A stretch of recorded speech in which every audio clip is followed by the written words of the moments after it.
เมื่อในคาเดมาในบันล็อกไล่เอาขอกโฟนในคณะที่มีปืนหลังมันว่าจะในมีแคบหางตั้งหลังมันให้มันเป็นขอกโฟนหลายเล้าเช่นนั้นคณะอันนั้นสู้เราเดี๋ยวเลยมีแอปแอปพลิเคชันอันนี้คณะ Chat GPT อันนี้ครับ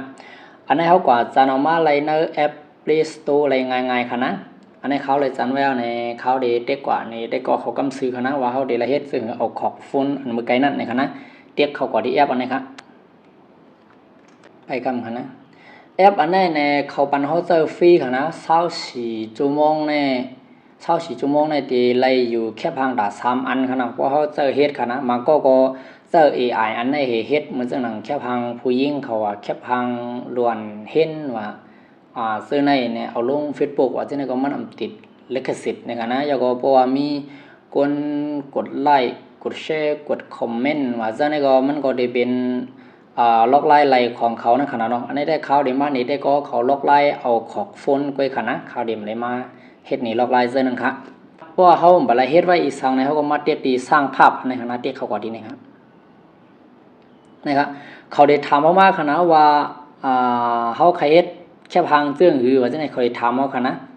กวยการในข่าวเดมเตรียมเอาขนาดย้อนเบิ่ว่าข่าวยาวมันได้ยาวผิวมันได้ยาวกว่าเลยในข่าวเดมเตรียมขนาดอันเขาเฮ็ดไว้ก็ได้มีนะครับเนาะอันเขาเฮ็ดไว้ซ่อมเป็นเสื้อหือลาในเตียกกว่าดีคิดซองคิดตั้งเหนือนี่ครับนะครับพอเขาเตียกมาดีคิดซองคิดตั้งเหนือในย่อในเขาก็มาเตียกตีอันเขาเลยเฮ็ดไว้ในขณะนี้ครับข้อความไขด้วยขณะนี้ครับ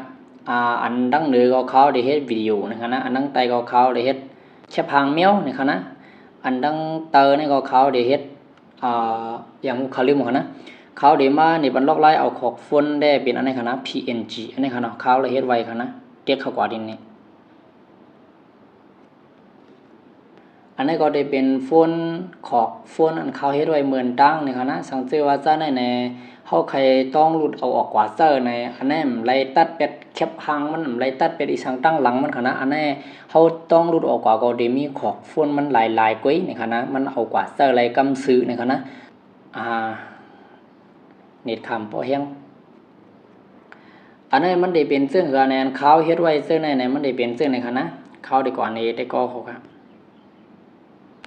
เขาเลยต้องรูดไว้ในเครื่องของเขาเนี่ยครับนะ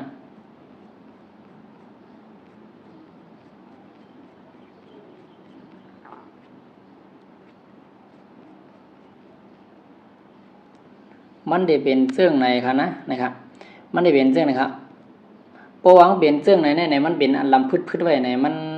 เขาออกกว่าเจออะไรกำเหลวนะครับนะอันนี้มันมีสังขนาดเนี่ยมันได้มีขอบฝนมันหลายๆกุ้ยเนี่ยครับนะที่เดียงเขามีไว้หลายๆอันเขานะครับในคณะ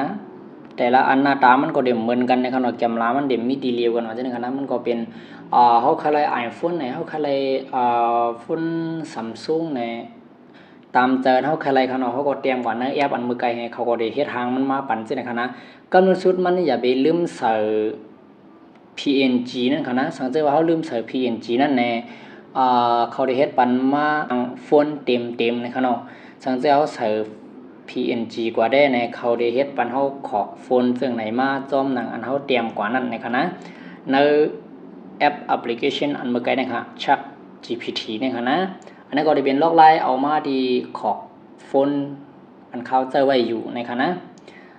มีแต่ก็ขอถามมาในชักมาสินจาส่วนตัวของเขาเลยในเขาก็คุกใจเลย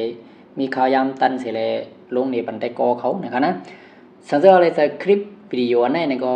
อย่าไปลืมกดไลค์กดแชร์กด Subscribe ในช่องของเขา TMK ของคณะทบกันวิดีโอที่ตั้งหน้าค่ะโอเคไม่สูงค่ะ